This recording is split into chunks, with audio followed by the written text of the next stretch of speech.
Welcome to PhD with Women on IT, Hack the Future.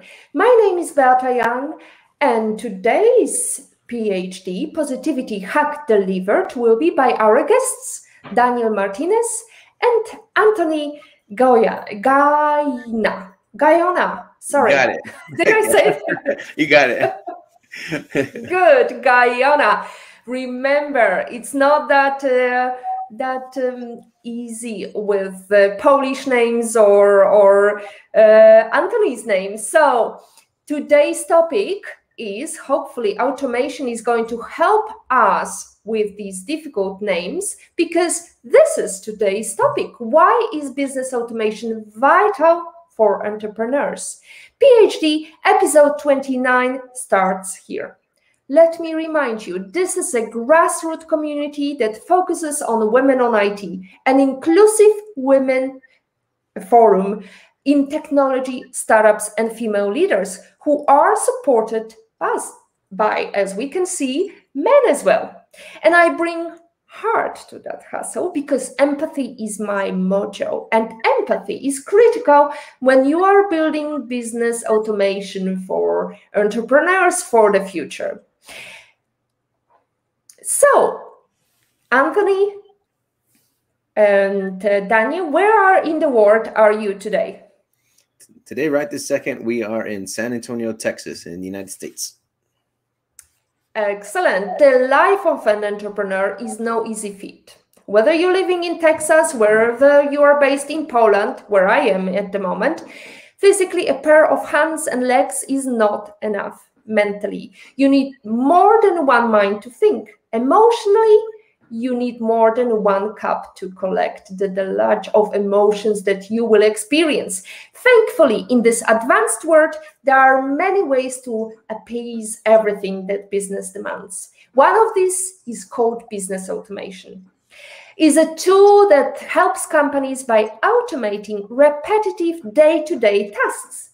It helps free up employees to focus more on strategic projects while saving costs, eliminating errors, and setting up controls. This strategy inspired our two special guests to start their own business automation software, Hivemind CRM. So, guys, can you tell us how did it start for you? Why did you build this very exciting project? It was mostly out of necessity. We a lot of times, like, people work out of spreadsheets and different stuff like that, and you can get really lost really quick if you're not systematized and automated. So it was out of necessity, and he can probably explain a little further his struggles. Yeah, so I've been in construction my whole life since I was 12 years old. I turned 40 this year, and I've always been like a hands-on guy. So in construction, either we had a ton of work or not enough. And recently I got into real estate right under 3 years ago. I was doing about 8 to 10 deals a year, working by myself, working on notebook papers, just had no way to keep track of everything. And, now this week I've done 8 deals and I got 5 new contracts, 8 closings. So I did, the volume that I was doing in a year, we did it in a week now through automation. So yeah, like Daniel said, it was just pure necessity. Fantastic. And I can tell you that I definitely can sympathize with you, because I've been running my business here in Poland, as well as I've been running back in Malta, and it definitely was very tricky to cope with some calls and people wanting to rent an apartment, or actually builders trying to fool me with their work. So just a little side comments from Olga. Thank you very much for joining us today, Olga. Olga is with us on Facebook. We are also automated, and we are automatically going to other streams like YouTube as well as LinkedIn. So wherever in the world are you today, please join us and say hello to our lovely guest. So, guys, can you tell us a little bit about your investing? And there are many people who say, when you invest in land or when you invest in property, that's an easy and very cushy numbers you can get. Is that the case, really? Yeah, absolutely. So I'm a licensed general contractor and home builder. I thought when I got into land investing, investing in real estate a couple years ago, I thought I was going to start buying houses and flip them like you see on TV. And they make it look really simple and really fun, but it turned out to be kind of the long way around. And through our marketing efforts, we started getting land deals. So we've been flipping farm and ranch contracts. So you can make exponentially more than you would be able to make in houses, and doing none of the work at all. There's no remodels, there's no toilets to fix and all that. So yeah, we think that real estate has been a really, really fun ride if you know where to look and how to look for the types of deals that we're doing. So let's dive into the flipping side, because not everybody knows about that. So maybe you could explain a little bit what that means, really. Yep. So there's a few ways that you can do it. One way is to use your own capital. You buy the property, you make some improvements, and then you would list it back on the retail market for a profit, right? That's like more of a traditional sense of how people think in terms of real estate investing. Purchasing the asset, improving it, and then reselling it at a higher price. Then there's also something called wholesaling that you can do. So what you do is you get the property under contract as you're going to purchase it, and then you can also find an investor to pay you for that contract. You can sell like your rights to buy the property. So let's say I get a property under contract for $50,000. And then there's an investor who's more interested in that property than I am. I can sell my equitable interest for a profit without ever closing on the property. So let's say the property is worth 100. I'm picking it up for 50. An investor says, hey, I really want that property. That looks amazing. I've been trying to get that one for a long time. I'll actually pay you $75,000 for it. So really all I need to do is just give him what's called an assignment agreement. So I just assigned my rights to the property to that person for a profit. And I never took $1 out of my own pocket. So those are the two different investment strategies, the two different investment vehicles. And we're tending to do a lot more of the wholesaling side of the real estate investing. So we're able to do unlimited transactions because we're never having to lean on our own pocketbook. Fantastic. And where does automation come in handy in that flipping process? It's more of along the lines of we need to talk to more sellers. So we do a lot of text calling. We do just marketing strategies. So there's so many you can do, like email, texting, cold calling. Hey, you need to sell your property. You need to sell your land. We do online marketing, PPC marketing, Facebook ads. We do a lot of different types of marketing just in general, just to get people to come to us. Fascinating. I was thinking you're going to talk about printers for houses, right? We've seen a couple of these exciting new projects. You could print your own house, but I think it's still not quite readily accessible to everyday consumer. So let's go into the automation of customer relations. What are the things that really you struggle the most with, and what solutions you bring to the market? So the biggest thing that most entrepreneurs struggle with is follow-up. Money is made in the follow-up. I think it takes 12 points of contact to get a sale, and you just have to continually touch people as far as, hey, are you interested in my product? Are you interested in this? Are you interested in that? Like if you ever sign up for a local grocery store or a local electronic store's email list, they hit you every day almost, and it's just continually contacting and touching your customer daily. So with us, we provide that solution, whether you want to do it in text or email form or set up automations. If you have a team to call, you can set up that automation where you're constantly being informed about your product or service, and you can automate that 100%, just so you're always in their face as far as with your product or service, no matter what type of business you're in. Yeah, so on one side of it, you have the front end where you're doing the lead generation, and that's one of the tactics that we teach in Hivemind. Is we have people generate high volumes of real estate transactions. So what that's going to require is massive outreach. So it's going to take you talking, like Daniel said, to, you know, hundreds and thousands of people, because not everybody needs to sell their property. So you need to target large volumes of people that own real estate. And it's just like kind of sifting, right, for gold or something. So you reach out to 10,000 people, one needs to sell. So there's a lot of marketing on the front end. And then, like Daniel said, as far as like automating the follow-up, there's not everybody's going to say, yes, I want to sell my property today. They say, hey, quit calling me. You know, I never said I wanted to sell. So now we put them into the system, and the system automatically follows up with them at a future date. So that way, everybody that you're talking to, you can keep in contact with them. And then the backside of it would be managing your systems and processes and contracts. And now when you get these things under contract, now you got to sell the properties. You got to manage all of your buyers, people messaging you that want to buy the property. So it's just to be able to facilitate as many transactions as possible in as small of a time as possible. So does it allow this automation? Does it allow you to show your personal branding? I mean, a bit of your personality, or is it just so automated that it's very robotic? So there's no branding on the buy and sell side. There's no branding at all. Yeah, the machine does all the work for you. But on the front end, as far as like a business owner and thinking in terms of like entrepreneurship, yeah, the branding is it's like the logo and the culture, because our target customer is other investors that want to do high volume transactions. But on the seller facing side and the buyer facing side of the real estate transactions, there's no branding at all.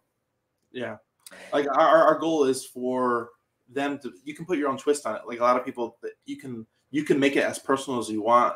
You can text 10,000 people the same message, and you can plug in their name. That's going to put in their name specifically into that email or their property. So you can plug in a lot of customizations pertaining to that individual, where it doesn't come off so robotic and it's more personable.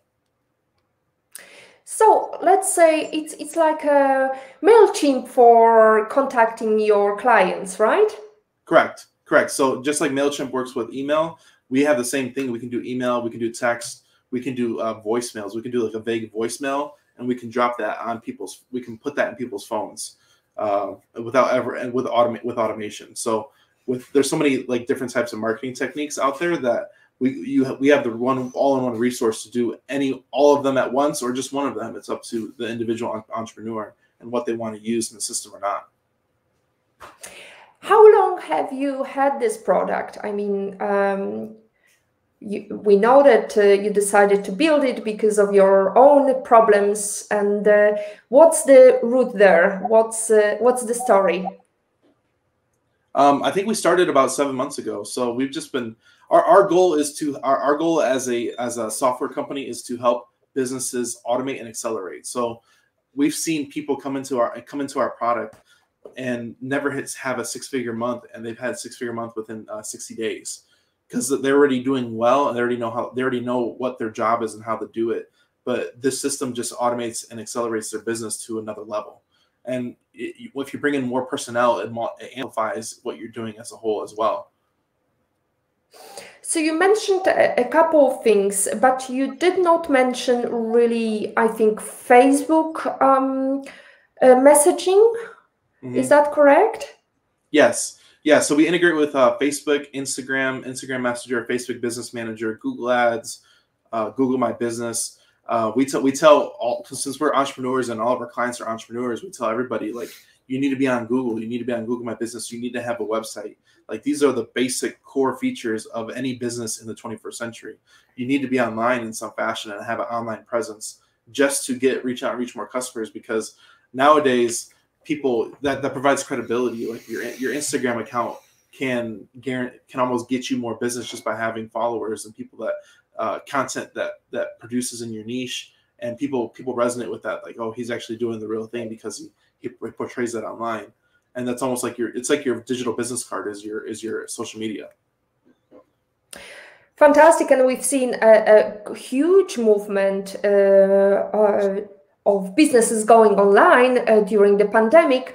But I'm just wondering, is the automation not really being stopped by Facebook and Instagram, because they are trying to stop bots from bombarding people with messages? I don't think Facebook can stop it. they're too big of a company to stop individuals. Like we've talked to a person that built bots in Facebook, and they told them like, you can't do this, but they can't figure out a way to stop him. And we've had that conversation before. Like there's people smarter than these large corporations that they don't have the tools or resources or even know how to stop it, just because there's always built-in flaws. And if you understand the technology, there's always a way around it. So you found a way around it. And I wanted to know, so from 7 months ago, how is it your customer journey? Have you had many success stories? What's it like? Oh yeah, we've had tons and tons of success stories. I mean, I could. My favorite one is because we like I said, we help all businesses. We have a surf shop come in. We have a beautician that's in our platform, and then the majority of our people are real estate investors that do marketing. So we've had a guy from California use our system. I showed him how to text people. His first time he texts, he got a hot lead in Florida. One of our users in Florida, they ended up working together. They ended up making about $8,000 each in less than 30 days. Fantastic. And so if you could tell us what's the specific customer journey, or what kind of activity you recommended to him? It's just contacting more clients. We say it all the time, is if you do enough marketing, you're going to trip over clients. Yep. And I think in this particular instance, what the Hivemind is designed for, it's like a collective intelligence of other investors.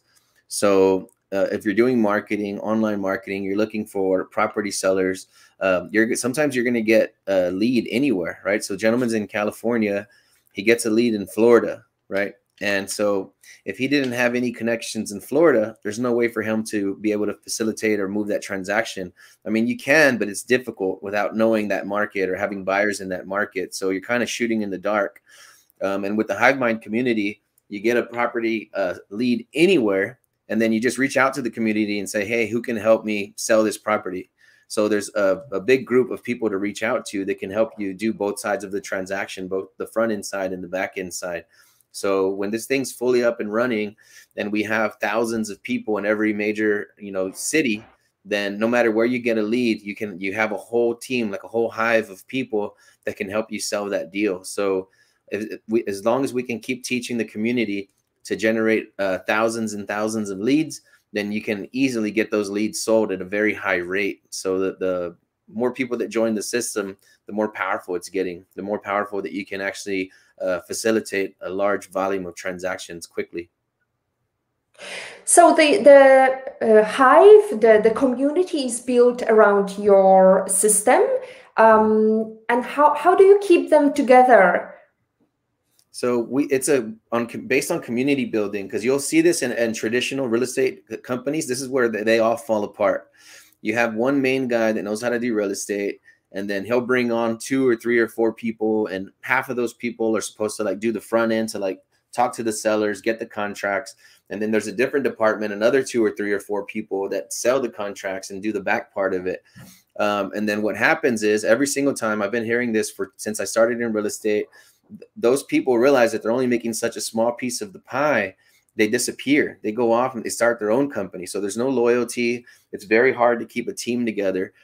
So we created a CRM and a community so that, for one, they have to stick with the product, right? Because it's a subscription. Once you're doing business inside of the system, you're putting your leads in there, you're driving all your traffic in there, you're doing all this stuff. So why would you? It's kind of hard to walk away from the CRM when you've built your business model around it, and it's building your automation, making your processes easier. Then I think the main component is the community itself, and this is the part that I love more than anything. We have a call every Monday afternoon, Thursday evening, and then Saturday at noon. So we're always coming together to actually activate the Hivemind. Right. So let's have, right now there's almost 140 people. So let's have 140 people come together, share our ideas, share what's winning, share what's working, see who has deals, who needs help with what. And there's always somebody at different stages. So you have a guy that's brand new. He has no leads at all. He has no customers to talk to. This guy's he has momentum, and he has way too many customers to talk to, more than he can possibly service by himself. So what happens is we connect those people together. We say, hey, this guy has a need. I have a need. Boom. Now we have a connection. So people are always in different stages of their business, and the community helps you balance out your business, and we help you with anything that you need help with so that you're never stuck. Fantastic. We talked about communities of practice with Kamila Stępniowska just a couple of months back. So we've got a question from Olga. Olga is with us from the very beginning. Are there any sectors your software works especially well with?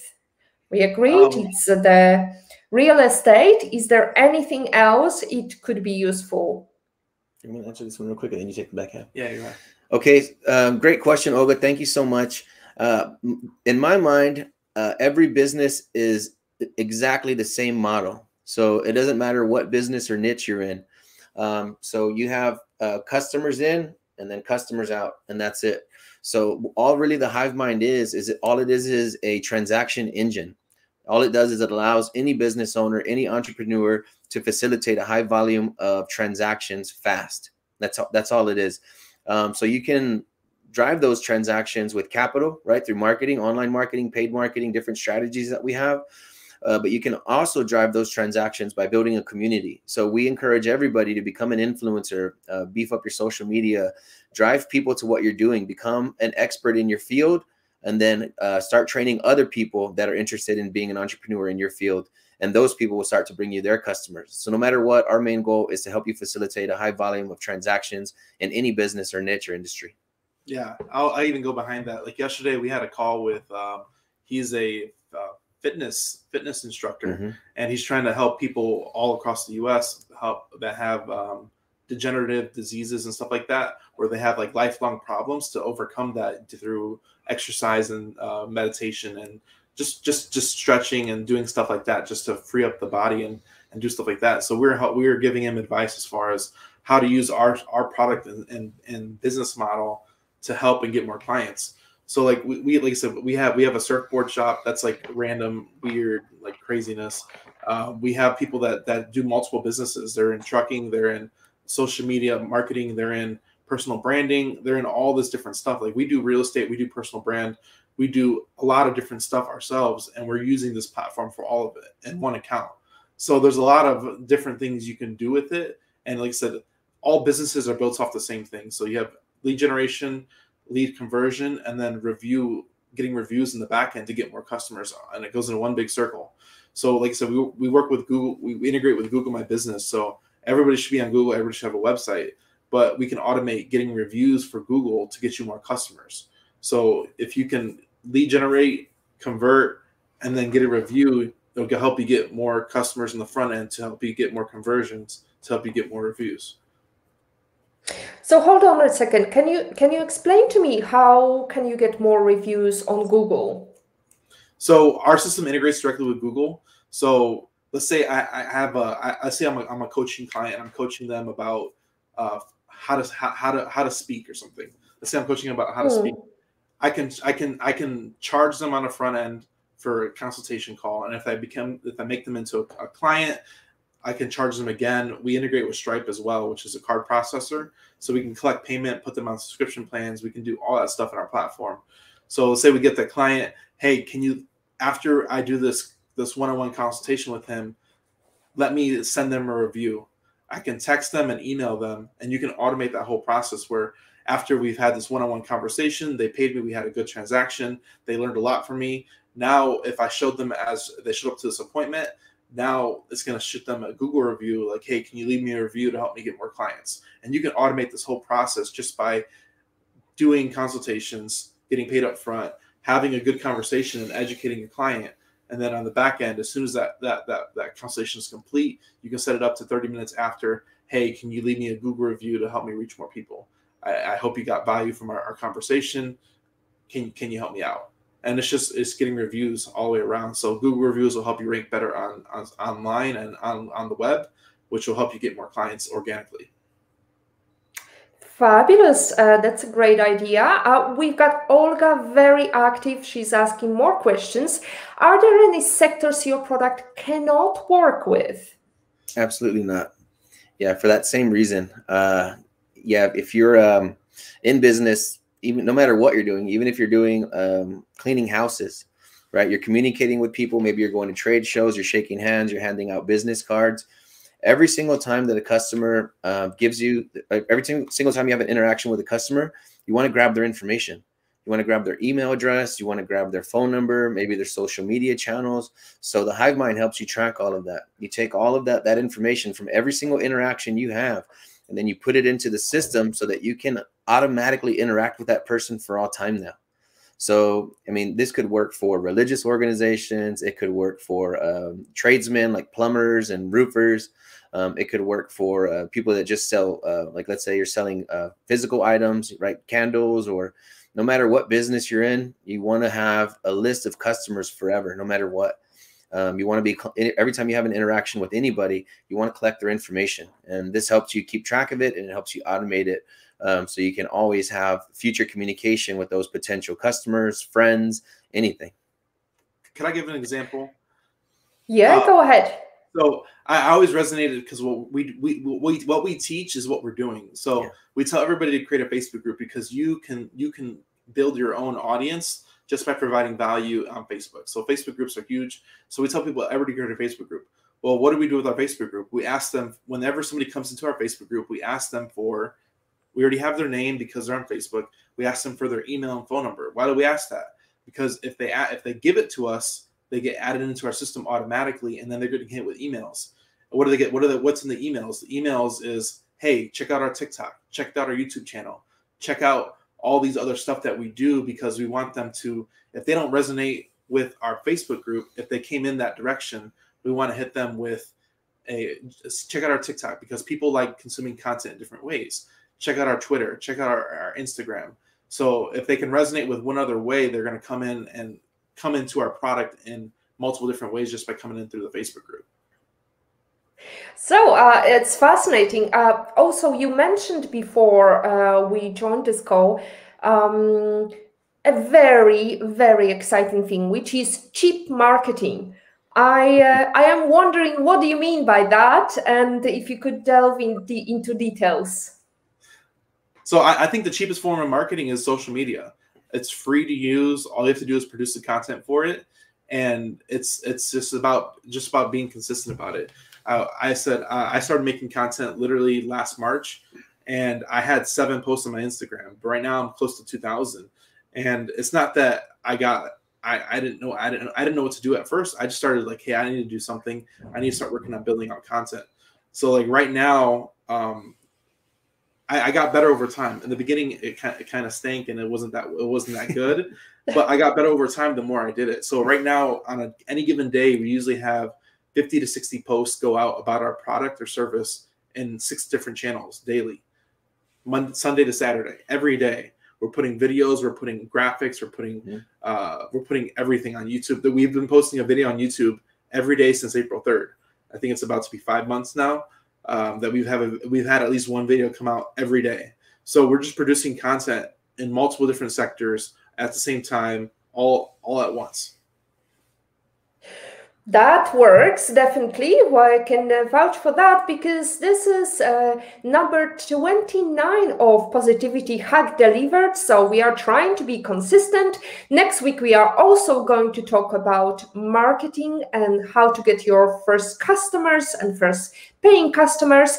But before we do that, we need to ask a question by Olga. Does the best social media to use vary from sector to sector and or state to state? I think there's only like a few main of the social media giants right now that stand out to me. I would say, there's like the big 5, right? Like YouTube, Facebook, Instagram, all those guys.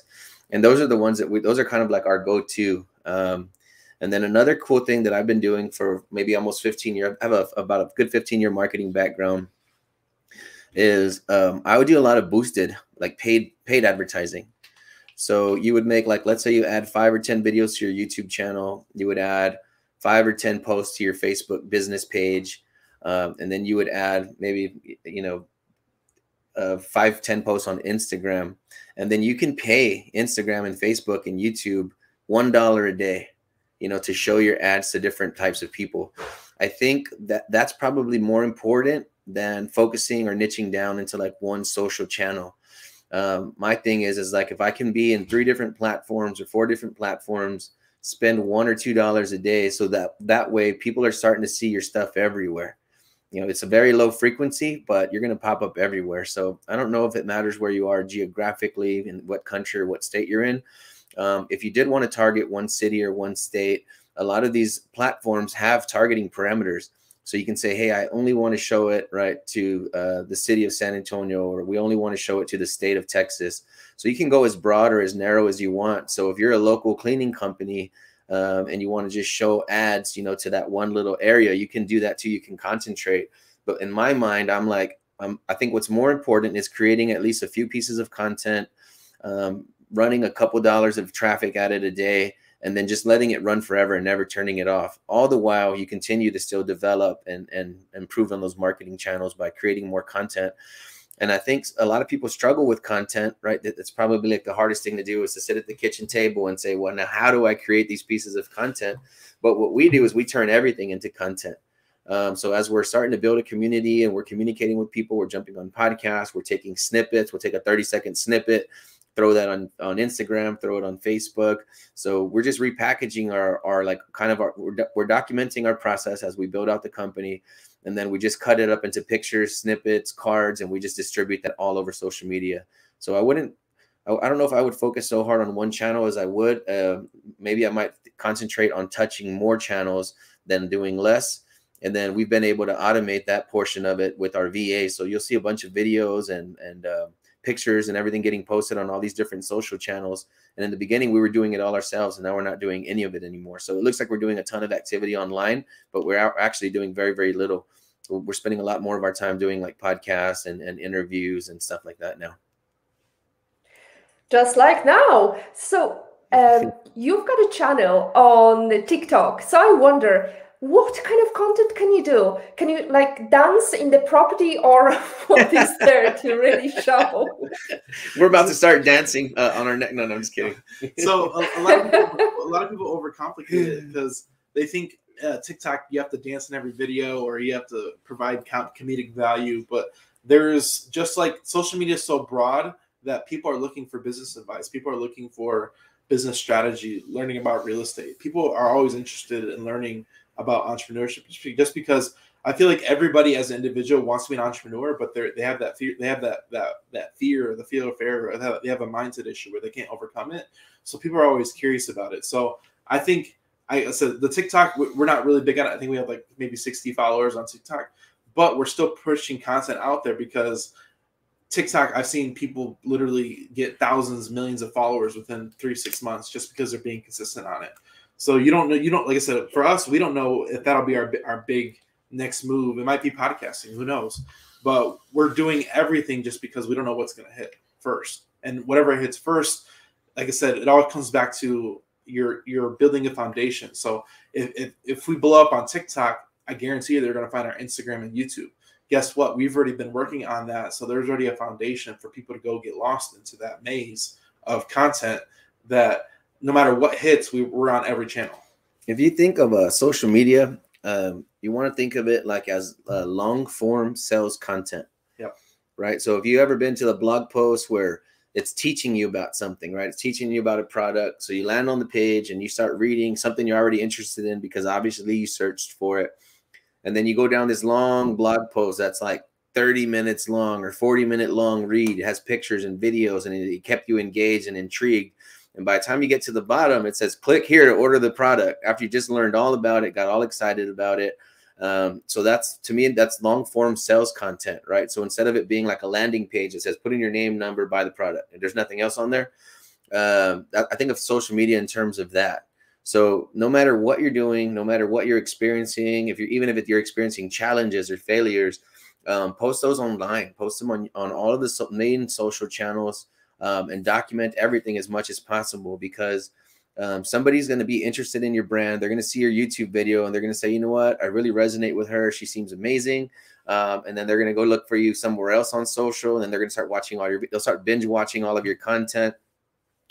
Even at sometimes, like, they don't even know what your product is yet, but they just like you. They like your vibe. They like what you're talking about.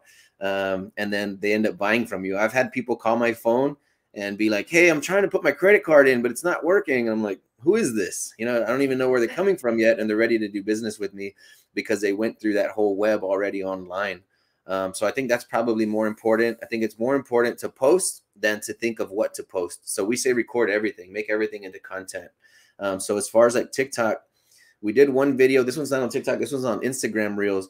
But I got to a property. I saw a property that was overgrown. The gate was broken. The house was all overgrown with trees.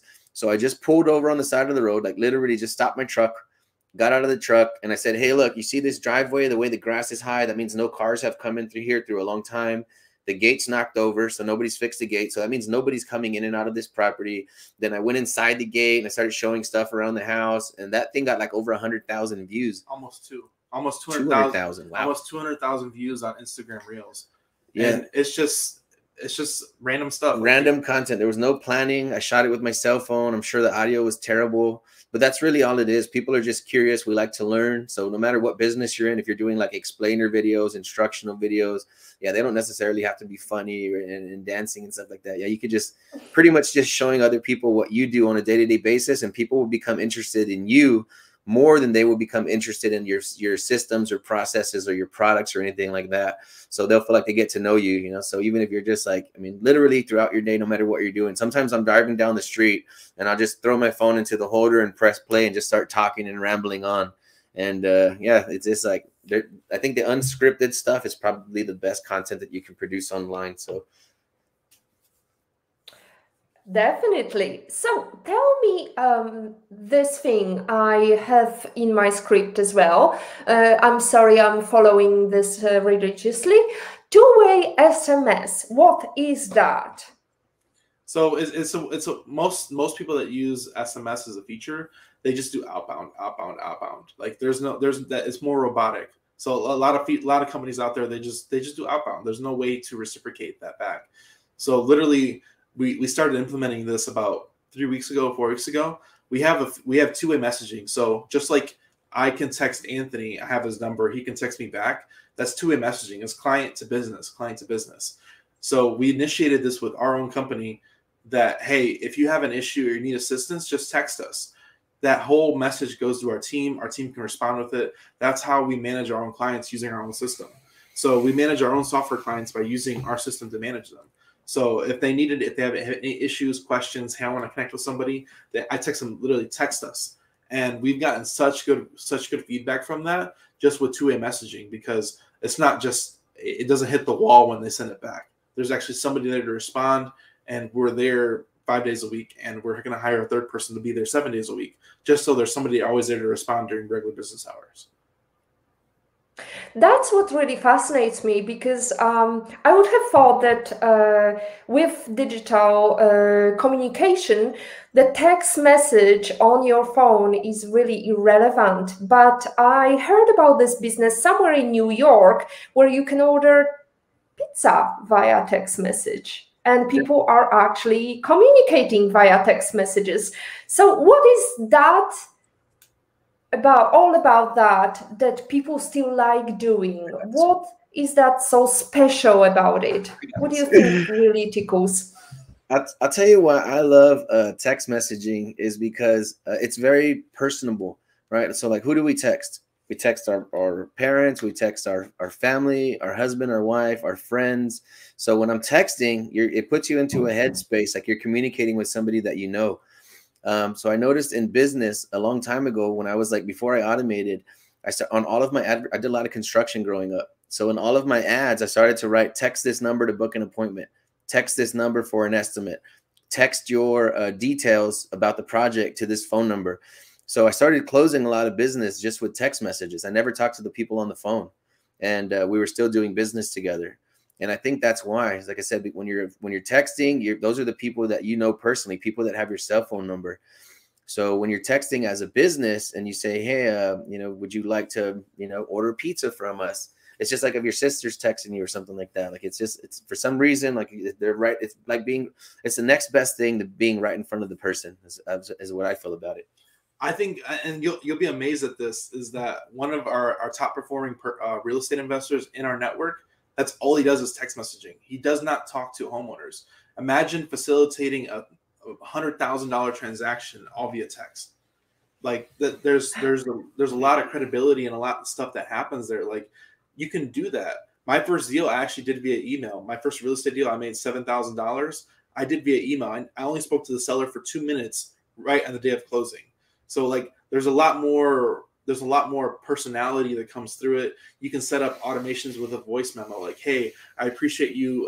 We're gonna take care of you as a client. Like you can make something personal like that and send that to all your potential clients, and you're building that relationship. I've heard of agents, real estate agents, using like video messages and personalized text just to build that relationship, just because it's a lot simpler just to automate that text. And you can automate this system too. This doesn't have to be like somebody there 24/7 answering it. We use it in both ways. We use it in automation, and we use it with a person being on the other end. So we just did a live event here in Dallas over the weekend, and I sent out a bunch of automation texts for notifications about the event for people that were going to be there. And the person across the table was like, "Oh, thanks for sending me that text this morning." And I'm like, I automated that. I automated that 3 days ago. Yeah. And it's just building that relationship. So since we do one-on-one conversations and we do automations, they can't tell the difference. Yep. It's just you have to remember what you sent. So question from IPOVIT, in Patrick's opinion, did you develop the software yourselves or through contract developers in the US, or where? So this is another thing, is that again, like leaning on other people's resources. So yeah, we built it on top of a third-party platform that allows other agencies to develop on their system. Yeah, so somebody else had already built out 90% of it, and then we just custom tailored it to what we wanted to do, wrap the brand around it, and here we are now. That's all we do. We're more focused on the branding of the company and the culture than anything else. But yeah, we did not ground up this thing. This probably would have been a $10 million build out. So I think one of the crazy things about people in business is that a lot of people that do business alone, they think they need to have all the answers. Or they need to find all the answers. And that's one thing really big that he's been in business for 10 years. I've been in business for 4, and he's got 11 years on me as age goes. But we've learned a lot in business that you don't have to do it all yourself. You can always hire and count on the right people to facilitate anything you want done. So a lot of people I need to learn this and this about business. I need to learn about taxes to do business. I need to learn about business formation to do business. I need to learn about marketing to do business. You don't have to do that. If you can find the right people to fill those positions, even if it's on a contract basis, like, hey, I need this done. I need this podcast produced once a week. That's all you need them for. That's what they'll do. And there's a lot of resources out there just based off of things you need help with. And you can find somebody to do anything you want just by networking it out. Yeah. Fantastic. Let's talk about your podcast. It's coming soon. I just shared this latest news that you are launching it today. Tell me about it. So our podcast is called the Hive With Us podcast. So our product is Hivemind. We've built a lot of branding around Hive and Hivemind, Hive With Us. So we use it a lot on our social media posts. Since we found out our podcast name a while back, one of our users used it. And a lot of times, what am I going to call this thing that I'm going to produce? What is this idea? It's just talking about it, have your users talking about it. And I think one of our users said Hive With Us. Oh, you should Hive With Us. Okay, that's the podcast name. We're going to run with it. And it resonates with our audience because our audience produces a lot of our different things. So our podcast is called the Hive With Us podcast. It's interviews with our users in different businesses. It's interviews about real estate. It's education about real estate. It's just education about business in general, how to find happiness in business, and how to create a life around that's worth living. So we're actually launching it today after this call. We'll release 4 episodes today. And it's just we're excited to launch that. We've been working on it for a long time. Since we've been recording all of our content for the past 6 months, we have over 60 episodes recorded. So we'll probably release 4 today and probably 3 to 5 next week. Who knows?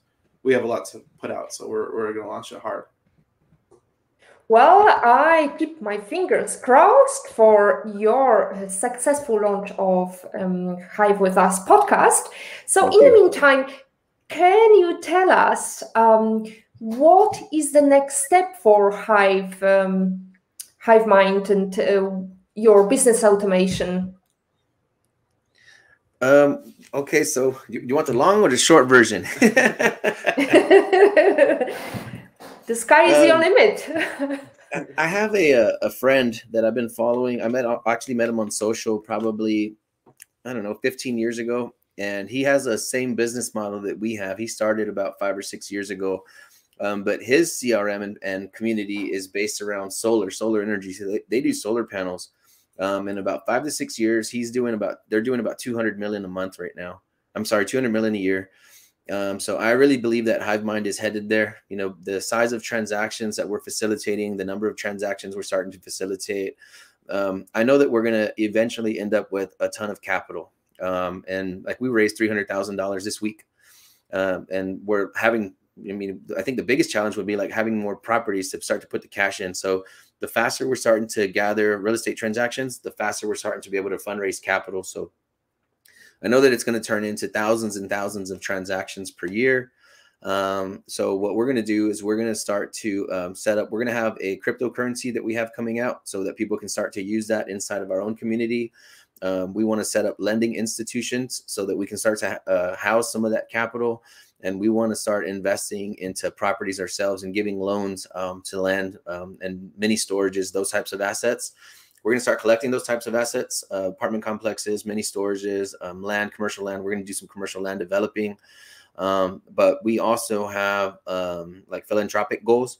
So we want to create water desalination plants and solar farms and freestanding sewer systems all over the globe where it's needed the most.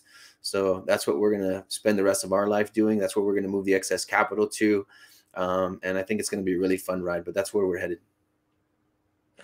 Fantastic. I don't know even where to start, really. Question though, is the cryptocurrency going to be your cryptocurrency, or people will be able to buy stuff with cryptocurrency on your Hivemind platform? So since we're going to have our own financial institutions, and we're going to have our own. We want to have our own economy inside of the Hivemind economy. So we want people to be able to use our token inside of the community. Yeah, so people can get in there, buy it, hold it as the price increases, or they can spend it back inside of the community. And so a lot of cryptocurrency is just based on theory. It's not really backed by anything. So we want to find a way to tie it together so that where our token is actually backed by the amount of holdings that we have, so that if a person buys it, it's increasing in value over time as the Hivemind community grows. They can use it to pay for their subscriptions. They could use it to invest in properties with us. So yeah, like I said, we want to have our own currency so that we can transact with each other inside of the community. Fascinating. Fingers crossed again. I wanted to ask you, is pandemic, is there third, fourth, whatever wave, is it going to impact your business? No, not at all. I think we've had a big increase of clientele just based off of coronavirus as a whole. I think a lot of people underestimate the amount of businesses that were built during the pandemic. A lot of people, while they were home, they started to create their own business. Like so many businesses were started last year and this year just because of the pandemic. You were forced, you were fired, you were let go, you were let off early because of coronavirus, and now you're forced to adapt and survive. And it's forced a lot of entrepreneurs into this space. And we're happy to see it. Like I've seen so many people succeed during this last 18 months, and it's been amazing to see. So I feel like a lot of people, there's a lot of people just quitting their job because they know what they're doing isn't worth their time, and they're out there and doing what they love versus what they have to. Yep. So I've like, let's say last year in 2020, that was the best year I've ever had in business, and I surpassed everything I did last year in a week. In this last week. So I think that's going to continue to accelerate as a very high rate as the Hivemind grows.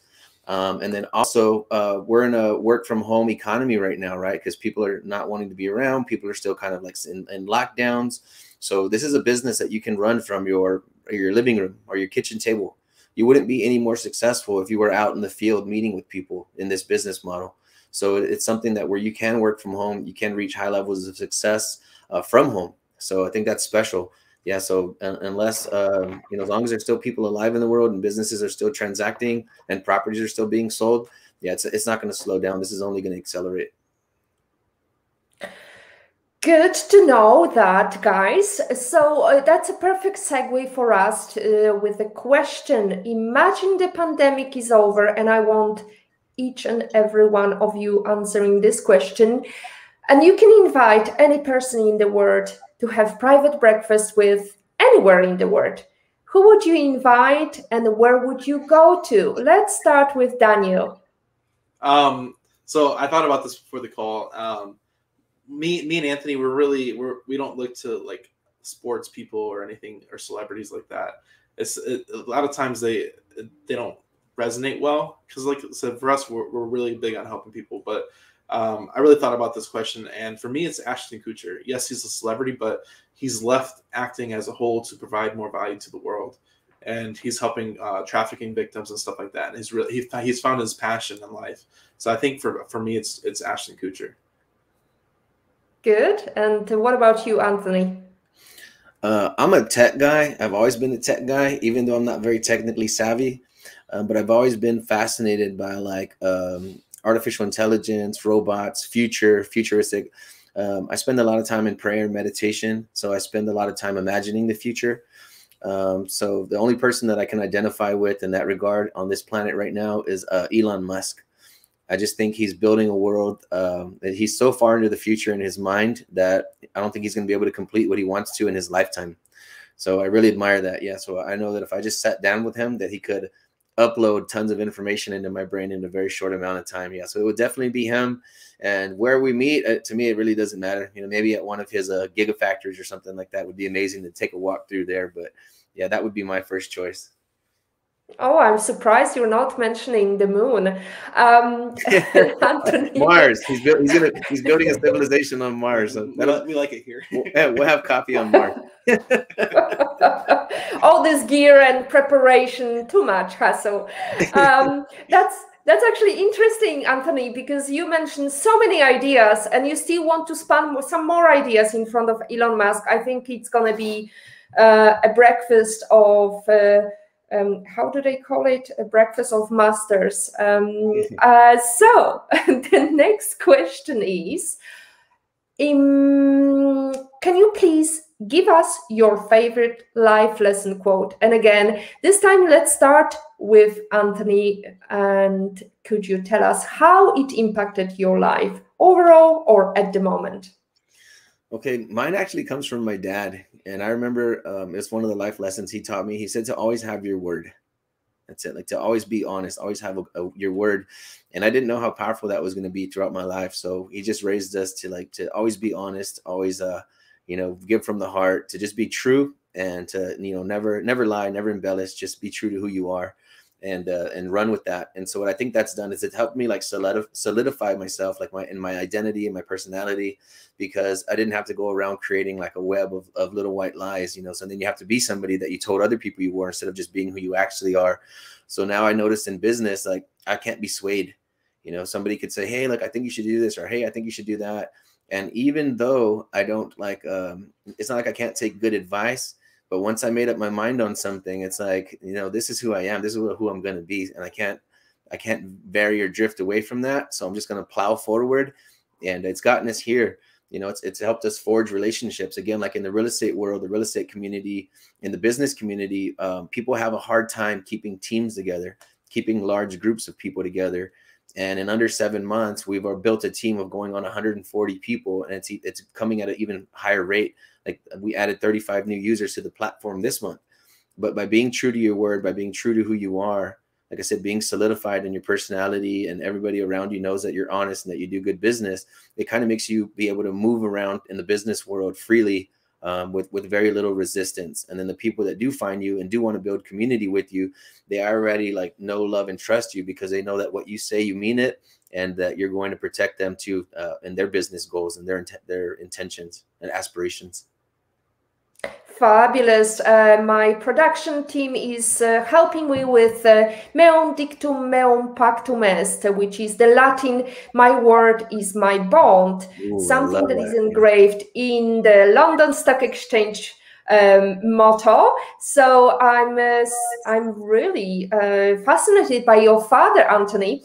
But let's move into Daniel. What is your life lesson quote, and how does it impact your career, your life?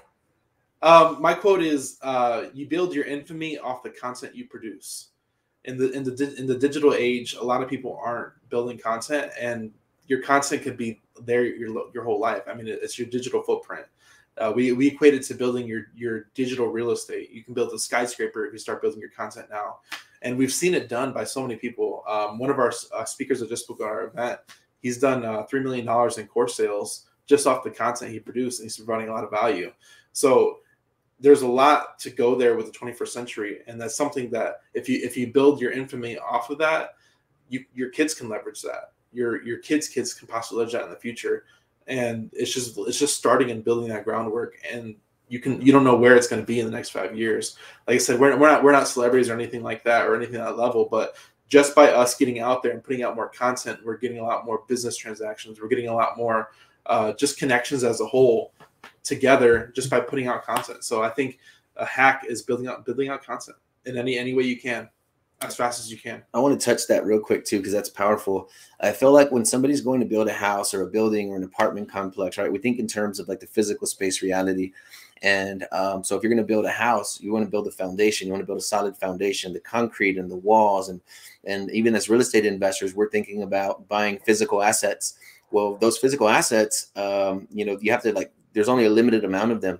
But something that when you build content online on social, that's you building a digital foundation for an amazing future. One of our speakers at our event this past weekend, somebody asked him a question. His whole thing is built around digital products. And I know we're getting short here, so I'm going to hurry up. But the question was, what would you do again if you lost it all today?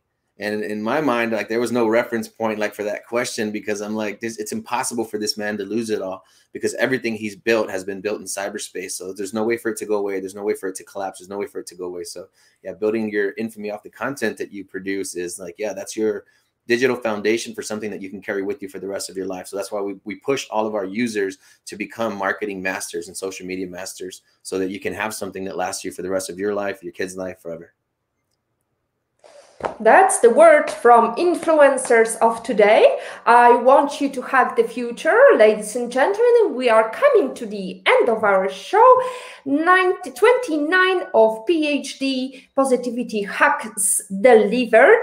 Today, our guests were Anthony and Daniel Martinez, Anthony Gaona and Daniel Martinez. Did I hack it right? That was good. Perfect.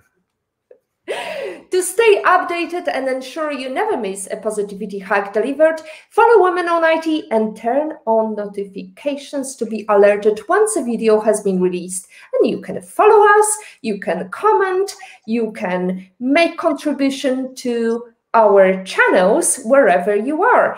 I would like to thank Olga for your participation and being the great supporter you are, as well as Patrick. Yes, our guests are also grateful for your insightful questions.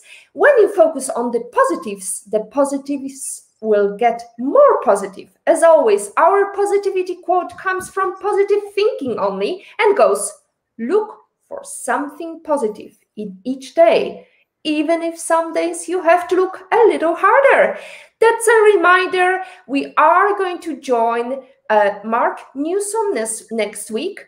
Please join us. As our guest today vouched, you have to be with your marketing effort consistent. So I'm very consistent. Next week, we are meeting with Mark at the same time, 6 p.m. CET, 5 p.m. London, or midday if you're in the zone that our lovely guests are today. Thank you very much, and I wish you successful outcomes for the future. If you don't like it, change it. If you can't change it, change your attitude, as Maya Angelou says. Today is your day to hug the future. Hug the positivity you want. Thank you so much for having us. Yeah, you were amazing.